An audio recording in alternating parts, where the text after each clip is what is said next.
New today, the UNC Board of Trustees released guidance on how the university should handle protests going forward. They did so after pro-Palestinian protesters and police clashed in April of last year.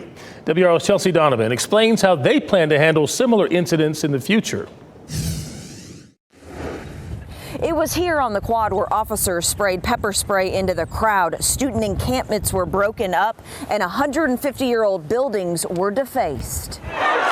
It was a chaotic, tense scene in April of last year on the campus of UNC, police clashing with pro-Palestinian demonstrations, with protesters even tearing down metal barricades to get to a flag. Our university and this board led the nation with regards to protecting the freedoms of speech, thought, and conscience on our campus. Thursday's UNC Board of Trustees meeting laid out a new resolution that draws the line between free speech and violating university policy and the repercussions for crossing that line. People are entitled to share their words, but when they cross over into violence, property damage, and other actions like that, or if they shout down or disrupt university operations, that's that line. The protests were destructive. Campus property was even defaced. Classes canceled.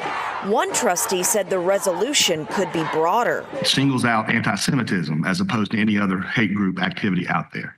This comes at a time when there is renewed pressure from the federal level over handling of these protests. Columbia University had $400 million in federal grants and contracts canceled because a federal anti-Semitism task force said it hadn't done enough to protect Jewish students in the wake of pro-Palestinian protests. The resolution also asked Chancellor Lee Roberts to report back to the board as to how the school interacts with local and federal law enforcement, including the FBI and ICE. In Chapel Hill, Chelsea Donovan, WRAL News.